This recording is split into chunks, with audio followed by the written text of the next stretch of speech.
Good morning. Reuters is telling us this morning that the U.S. Treasury is agreeing to a 15% global minimum corporate tax rate proposed by the OECD.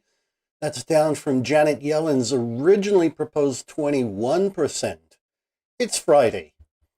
U.S. shares were up yesterday, ending a three-day rout, especially the Nasdaq, which needed each one of those 1.77%. Initial jobless claims fell, to 44K this past week, but the continuing figure continues to rise as Philly's Fed measures a severe drop in its manufacturing index from 50.2 in April to 31.5 this past May. Analysts are ascribing both of these to a shortage in raw materials, which affects the rate of growth. Later this afternoon, GMT, we'll be getting some more data from the US, that's manufacturing, service, and composite PMIs for May, and existing home sales.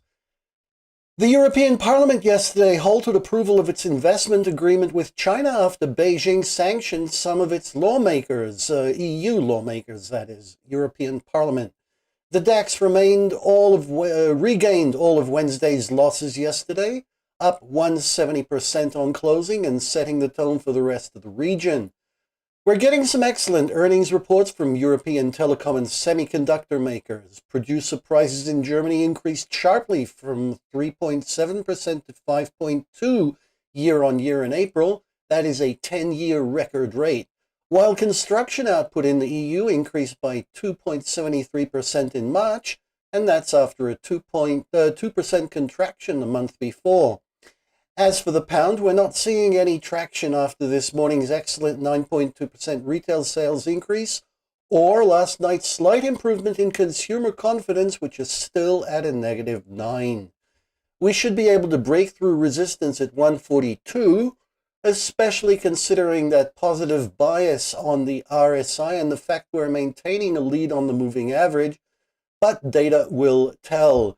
Europe and the UK will also be providing PMIs later this morning, and consumer confidence will be in from Brussels at 2 GMT. Chinese benchmarks are down this morning. The Hang Seng and Nikkei up alongside Australia and New Zealand. Chinese shares were weighted down by consumer companies and financial firms. Even Tencent's positive earnings result did little to dent. Reuters has an interesting report this morning on Chinese fund managers who are adopting artificial intelligence and machine learning to help handle huge amounts of data emanating from an increasing list of public shares. The yen is showing some yen this morning, despite a 1-point drop in May's manufacturing PMI to 52.5 and a dismal 3-point loss in services, which remain in a contractionary 45.7. As expected, Bitcoin took a steep recovery overnight, placing it safely above the 40K level for now, well, close to it. This is despite the U.S. Treasury's call yesterday for reporting large crypto transactions to the IRS. Also, people like Musk and ARK's Cathie Woods have apparently expressed support, according to Reuters. Oil has been steadily downward drawn for the past 3 days, and the sentiment seems grim at the moment. Despite a pullback overnight, we'd need to break above that upper channel towards at least 63 to see a constant reversal. Still up, the Baker Hughes report at 5 p.m. In the corporate world, it seems that shareholders voting against corporate compensation plans is becoming a thing. Yesterday, it was Halliburton following Intel's the day before. Halliburton's CEO, Jeff Miller, said he was disappointed. Overall, he's making 293 times the company's median salary. We're not talking about minimum, we're talking about median.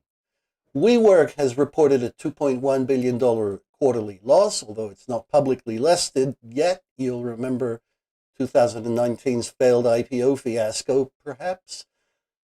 Otherwise, EasyJet yesterday reported an 89% contraction in revenues year-on-year to £240 million, while Tencent topped expectations with a 65% increase in income, marking Q1 revenues at $21.2 billion. But the big news is without doubt RobinHood's rolling out of its IPO access feature.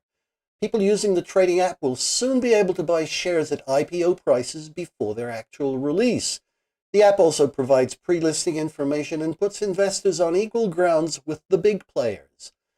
Finally, for anyone still in doubt, U.S. Secretary of State Antony Blinken yesterday confirmed that his nation would not, repeat, not be buying Greenland. That, alongside brokering peace in the Middle East, should be the man's lasting legacy. See you next week.